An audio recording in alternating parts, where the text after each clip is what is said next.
Saya akan membahas tentang sejarah Islam di Sumbawa. Sebelum saya membahas dari sudut pandang saya, maka saya akan menampilkan beberapa pendapat terkait dengan sejarah Islam di Sumbawa. Kenapa saya menampilkan beberapa pendapat ini? Agar menambah wawasan kita sebagai peminat sejarah, khususnya tentang sejarah Sumbawa. Oke, kita saksikan.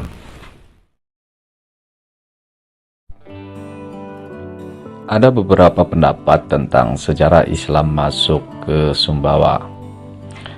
Pendapat pertama kita ambil dari buku Sejarah Nasional Indonesia pada jilid ketiga.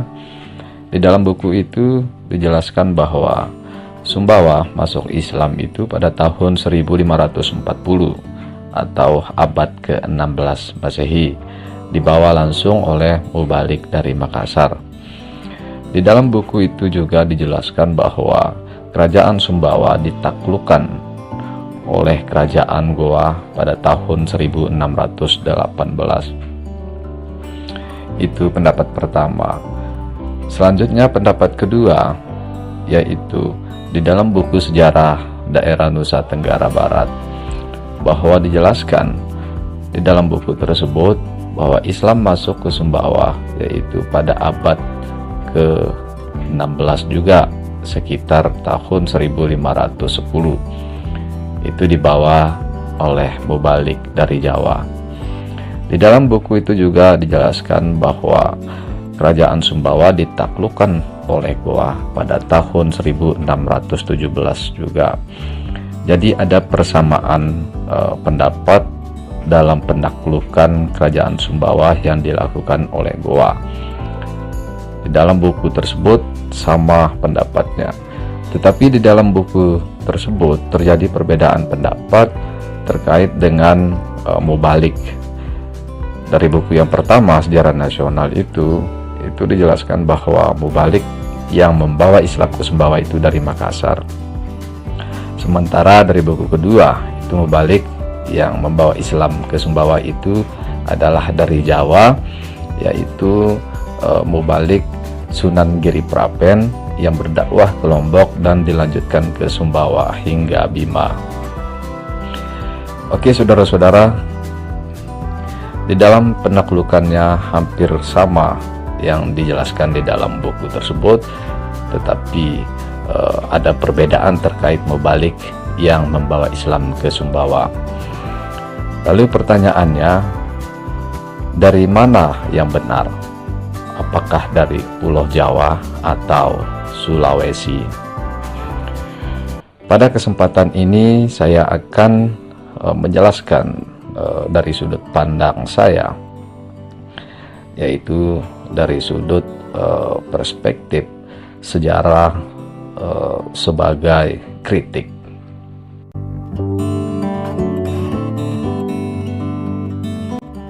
Apakah dibawa para mubalik Sulawesi atau mubalik dari Jawa?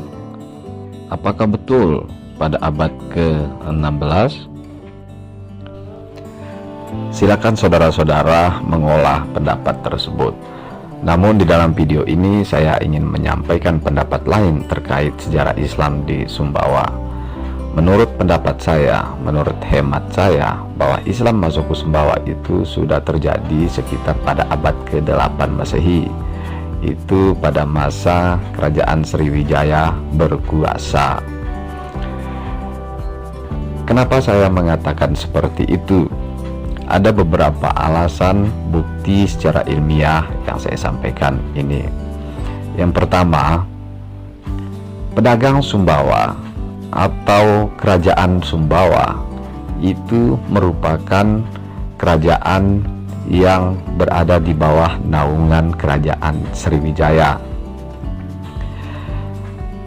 Kenapa saya mengatakan seperti itu? Bahwa Sumbawa itu merupakan kerajaan di bawah naungan kerajaan Sriwijaya yang berada di Sumatera, tepatnya di Palembang.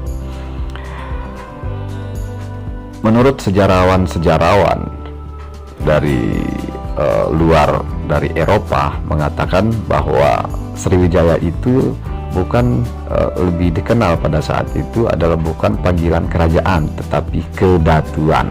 Nah, mirip dengan kerajaan yang ada di Sumbawa itu sebenarnya itu lebih dikenal dengan kedatuan, Datu Seran, Datu Teliwang, dan Datu Utan Kadali. Ada persamaan panggilan, persamaan komunitas politik yang terjadi antara Sumbawa dengan Sriwijaya. Sehingga saya menduga bahwa terjadinya kesamaan itu, saya meyakini bahwa kerajaan Sumbawa atau kedatuan Sumbawa itu berada di bawah pengaruh kerajaan Sriwijaya pada saat itu, yaitu pada awal abad 8 Masehi.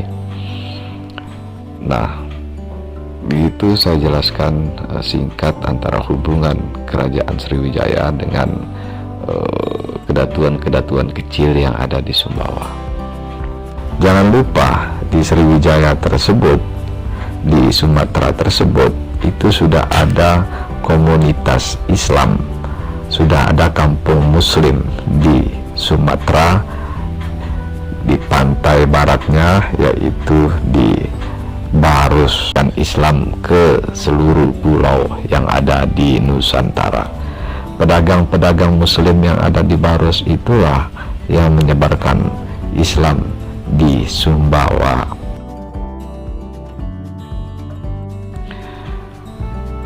Selanjutnya, saudara-saudara, saya akan menjelaskan bagaimana Islam itu masuk ke Sumbawa pada abad ke-8 Masehi. Ada dua jalur, saudara-saudara, kalau menggunakan jalur laut. Pedagang Islam, pedagang Muslim yang ada di Sumatera di bagian barat ini, yaitu tempatnya di Barus ini, ya di kota Barus ini, merekalah yang menyebarkan Islam pada abad ke-8 Masehi itu. Dia masuk ke pulau-pulau, Pulau Kalimantan, Pulau Jawa, bahkan hingga Sumbawa. Jadi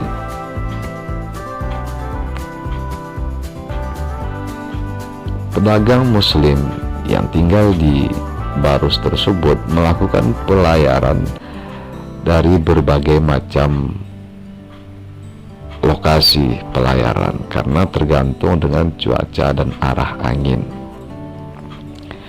Nah, sekarang kita bahas bagaimana mereka masuk ke Pulau Sumbawa.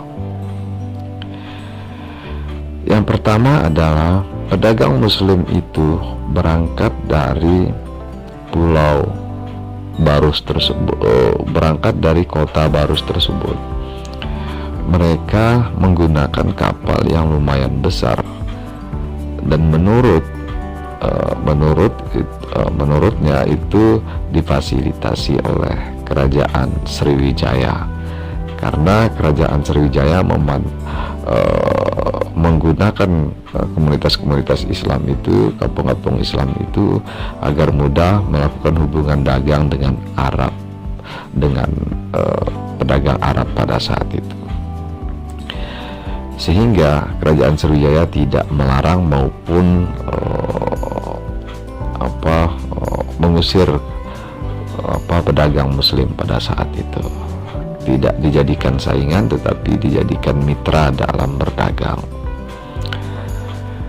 Nah, kembali lagi saudara-saudara, bagaimana pedagang Muslim dari Barus ini masuk ke Sumbawa? Jalur pertama yaitu dia menggunakan pedagang Muslim ini menggunakan kapal besar berlayar dari pantai selatan ini, menyusuri wilayah-wilayah di pesisir pantai tersebut, dari Sumatera bagian selatan, dilanjutkan lagi dengan pantai-pantai di wilayah Yogyakarta, kalau di Pulau Jawa, dan dilanjutkan lagi dengan Lumajang dan lain sebagainya kalau di Jawa Timur, dan dilanjutkan lagi di wilayah Kutai, Kalau di Bali dilanjutkan lagi, kalau di Lombok itu ada wilayah Sekotong bagian barat, Laut Sekotong, di pantai Sekotong di bagian barat. Nah, ketika di Sumbawa, di Pulau Sumbawa, mereka itu melewati jalur Sumbawa bagian selatan, ya. Jadi ada beberapa pendapat nanti saudara-saudara. Ini jalur pertama, mereka kadang singgah di wilayah kedatuan di Sumbawa bagian barat. Nah, saudara-saudara, mereka lanjut perjalanannya, ya, menuju ke Bima, menuju ke sampai ke Ende, dan menyusuri pantai-pantai di wilayah selatan itu untuk menuju ke Pulau Banda tersebut. Dan di satu sisi juga pedagang juga ada yang singgah di pulau-pulau yang dikuasai oleh Sriwijaya tersebut, sehingga mereka lanjut sampai ke Pulau Banda. Nah, sampai di Pulau Banda mereka balik membawa rempah-rempah. Nah, di sini saudara-saudara ada perbedaan pendapat. Mereka balik di jalur pantai selatan atau langsung ke Ambon, saudara-saudara. Ada dua pendapat. Nah, ada yang mengatakan ketika masuk ke Pulau Banda ini mereka lanjut perjalanan ke Maluku, langsung ke Tidore, Ternate, dan mutar ke Sulawesi, masuk ke Kalimantan, dan ke wilayah-wilayah Kalimantan sehingga tembus ke Sumatera, nanti jalur-jalur Sumatera. Artinya mereka berputar, saudara, datang dari selatan dan pulang ke lewat jalur pantai utara. Jadi itu saudara-saudara, itu pendapat pertama.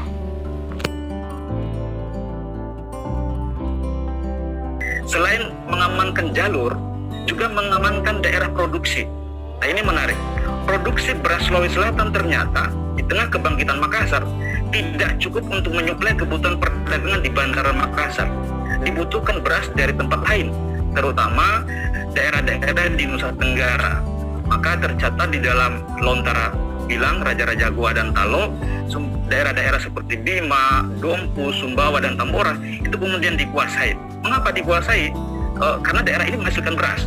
Tetapi beras yang dikuasai dari wilayah itu, selain dibawa ke Makassar, yang terpenting adalah beras-beras itu dibawa oleh perahu-perahu atau pedagang-pedagang di bawah pengawasan Makassar ke Banda. Nah, jadi berasnya dibawa ke Banda untuk apa? Untuk dipertukarkan dengan rempah-rempah, terutama pala di Banda. Misalnya, jelas dipengaruhi oleh pencaplokan Malaka oleh Portugis pada tahun 1511. Sepanjang abad ke-17, berbagai kerajaan maritim muncul silih berganti di Aceh, Banten, Makassar, Ternate, Tidore, Sumbawa, dan sebagainya. Sampai akhirnya semua kerajaan maritim tersebut tunduk pada kekuasaan Eropa. Dalam hal ini kekuasaan VOC, perusahaan multinasional pertama di dunia. Oke saudara-saudara, masih banyak jalur perdagangan lainnya. Perdagangan satu, jalur perdagangan dua, dan lain sebagainya. Saya hanya menyampaikan satu jalur perdagangan saja yang terkait dengan Pulau Sumbawa, yang terkait dengan bandar-bandar pelabuhan di sekitar Pulau Sumbawa termasuk Lombok. Oke saudara-saudara, itulah sebuah video. Tayangan video tersebut merupakan ilustrasi tentang perjalanan Islam ke Sumbawa. Itulah yang disebut dengan sejarah sebagai kritik. Saya menyampaikan bahwa itu adalah pendekatan sejarah sebagai kritik. Kenapa saya sampaikan seperti itu? Sumbawa yang sangat strategis merupakan bandar pelabuhan kecil, jalur perdagangan maupun dari utara dan selatan. Pada abad ke-8 Masehi tersebut, itu sangat dibutuhkan bandar-bandar pelabuhan kecil, termasuk di Sumbawa. Sehingga tidaklah mungkin menurut saya Sumbawa itu tidak dipengaruhi oleh pengaruh-pengaruh asing, pengaruh Cina, India, dan lain sebagainya, dan termasuk Islam. Nah, pada abad ke-8 Masehi itulah Sumbawa didatangi oleh pedagang Islam. Perlu kita ketahui saudara-saudara, di Banda, di Pulau Banda tersebut adalah penghasil lada, dan mereka pada abad ke-8 dan ke-9 Masehi tersebut itu terjadi persaingan dagang antara Cina dengan Arab pada saat itu. Nah, sehingga ketika masuk ke lewat jalur utara, tidak menutup kemungkinan kapal-kapal besar itu singgah di Pulau Sumbawa dan mengambil rempah-rempah pada saat itu. Dan jangan lupa saudara-saudara, Sumbawa sudah bisa melakukan hubungan dagang dengan Kepulauan Banda pada saat itu, yaitu barter barang.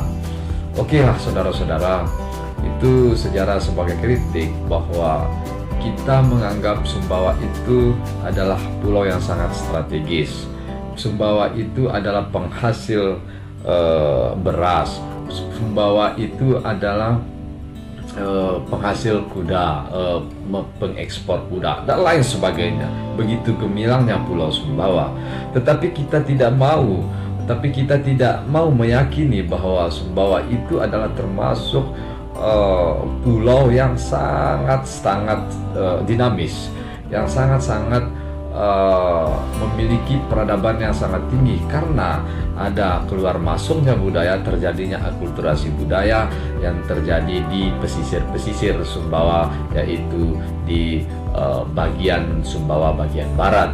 Kalau di ujung Pulau Sumbawa di bagian timur, di situ ada Bima dan Dompu, dan lanjut lagi ke Pulau Banda sampai dengan Ternate dan Ambon. Oke saudara-saudara, itulah sebuah ilustrasi. Saya mengatakan ini bukan semata-mata untuk menyatakan bahwa Sumbawa itu hanya berjaya, bergemilang, dan lain sebagainya, tetapi kita menjelaskan bahwa pentingnya posisi Sumbawa pada abad ke-8 Masehi tersebut.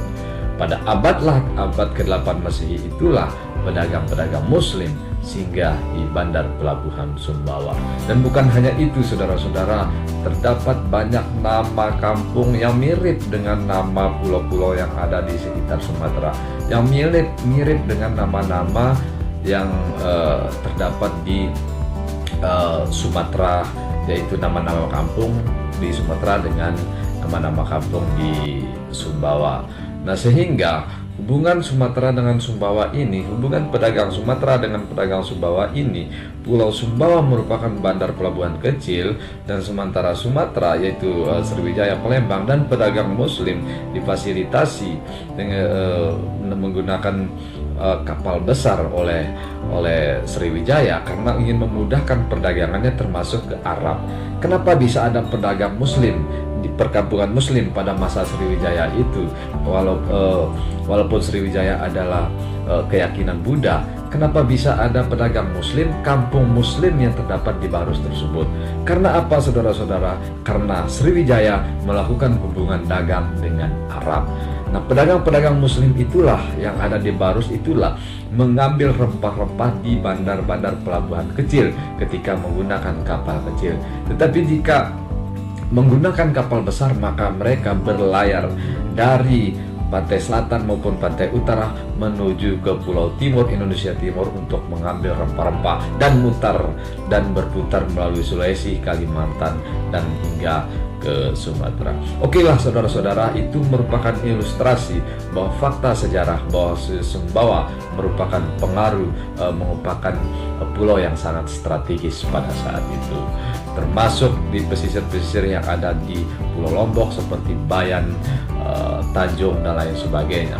Itu mengungkapkan bahwa pada masa itu pesisir-pesisir itu telah menjadi jalur penting, jalur yang sangat strategis, terutama dalam pengambilan rempah oleh pedagang-pedagang dari dalam negeri maupun dari luar negeri.